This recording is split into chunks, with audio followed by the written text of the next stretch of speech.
Mesopotamia and the Fertile Crescent, the impact of a system of laws. The Code of Hammurabi was a written code of rules that guided an ancient society. What are some differences and similarities between the laws of Hammurabi and those of the United States? Modern-day Iraq. At times, it's been a chaotic and dangerous place. For Iraqis, the start of the 21st century was characterized by war and civil unrest. But this land is actually the birthplace of civilization and the very spot where the rule of law was first laid down. This region of Southwest Asia was once known as Mesopotamia, the Greek name for the land between two rivers. Those rivers, the Tigris and Euphrates, made the area ideal for farming, and early people settled where crops would grow. About 13,000 years ago, farming villages sprang up along this part of the Fertile Crescent. Because of food surpluses, the settlements eventually expanded in both size and complexity. A people known as the Sumerians were the first to flourish in this cradle of civilization. They developed the world's first cities, centers of politics, religion, culture, and trade. Among the Sumerians' many great achievements is the creation of the world's first system of writing, known as cuneiform.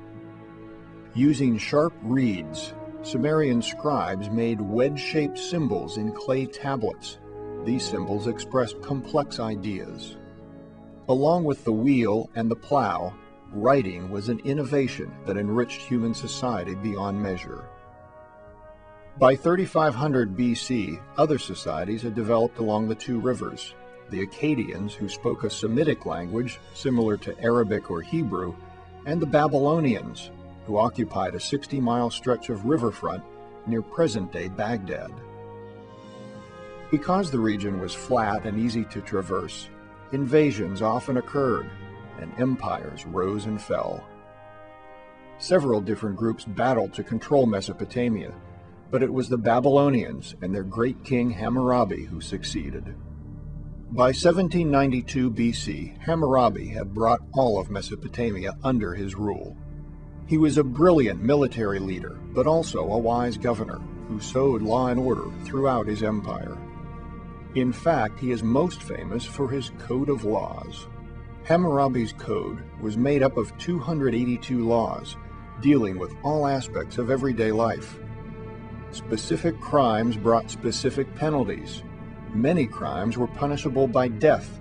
Others called for grim punishments, such as an eye for an eye. These laws were applied according to one's social standing. Hammurabi had his code written down and probably read out loud on regular occasions, so ignorance was no excuse for breaking his laws. Hammurabi's code probably influenced some other ancient civilizations like the Hebrews. In time, most societies came to be governed by complex laws. Hammurabi's laws seem very harsh by today's standards, but the notion that a society can be governed by a written code has been very influential to our legal system. America's founding fathers wrote the U.S. Constitution, which became the supreme law of the land. For more than 2 centuries, America's written laws have guided society, imposing limits and prohibitions and setting sanctions.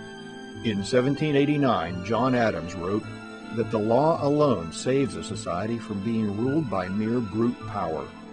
All these years later, it is still clear that the law creates order and stability, where otherwise there would be confusion and chaos.